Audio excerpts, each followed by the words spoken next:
Hello friends, আমি আবারও চলে এসেছি পুরনো সেই দিনের রান্নাঘরে নতুন একটা রেসিপি নিয়ে। আজ আমি বানাবো কারি পাতার পকোড়া। তো স্কিপ না করে আপনারা দেখতে থাকুন। कंट्रोल कंट्रोल उदय। তো বন্ধুরা, কারি পাতা বানাতে উপকরণটা যেটা যেটা লাগবে সেটা আমি বলে দিচ্ছি। প্রথমে নিয়ে নিচ্ছি আমি কর্নফ্লাওয়ার পরিমাণ মতো, তারপর একটু আমি নিয়ে নিব বেসন এখানে হয়ে গেল। তারপর নিয়ে নিচ্ছি আমি লবণ, তারপর আমি নিয়ে নিব সামান্য পরিমাণে হলুদ, তারপর আমি নিয়ে নিব একটু জিরা, একটু নিয়ে নিব আমি ধনের গুঁড়ো। তো এটাকে আমি খুব সুন্দর করে প্রথমে মিশিয়ে নেব। হ্যাঁ বন্ধুরা, আরেকটা আমার ভুল হয়ে গেছে, সরি তার জন্য।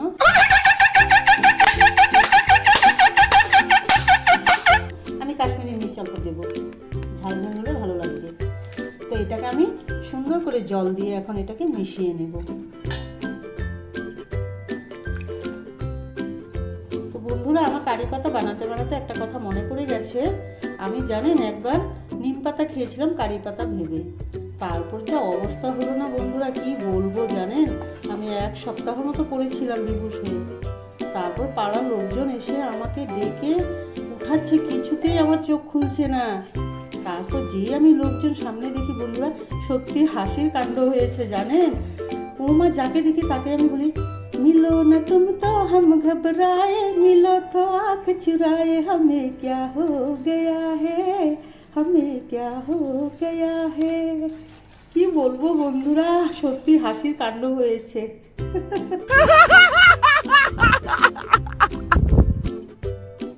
তো বন্ধুরা, আমি তেলটা পরিমাণ মতো দেখুন দিয়ে দিয়েছি। তেলটা গরম হতে দেবো।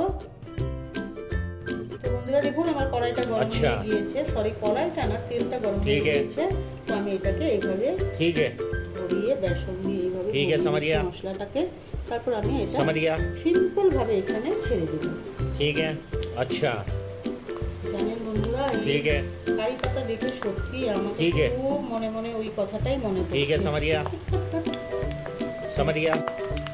তো বন্ধুরা দেখুন, আমার এক সাইডে সুন্দর করে হয়ে গেছে, আরেক সাইড হবে।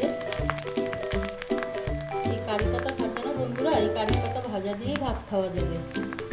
বুড়ো মানুষরা তো আরো ভালো পাবে, একদম মুখে দেওয়ার সাথে সাথেই কচ কচ করে আওয়াজ হবে।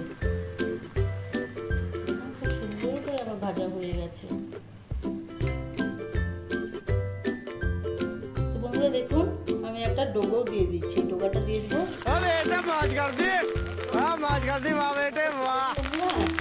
বাচ্চাকে হাতে ধরতে দিবেন আইসক্রিম ভেবে, আপনার দেখুন সব কারি পাতা শেষ হয়ে গেছে। তো বন্ধুরা দেখুন, আমার কারি পাতা রেডি। আপনারা এইভাবে ভেজে খাবেন। আর খুব সুন্দর করে আমি দেখাচ্ছি, এই যে মচমচে হয়ে গেছে। তো বন্ধুরা, ভালো লেগে থাকে লাইক, কমেন্ট, শেয়ার আর সাবস্ক্রাইব করতে অবশ্যই ভুলবেন না। আর হ্যাঁ, আপনারা কিন্তু বানিয়ে খাবেন, দাদাকেও খাওয়াবেন, কাকা কাকিমা যে আছে সবাইকে খাওয়াবেন। আজ এই পর্যন্তই, bye bye. So please whatever. Please I want to reach 1 million likes.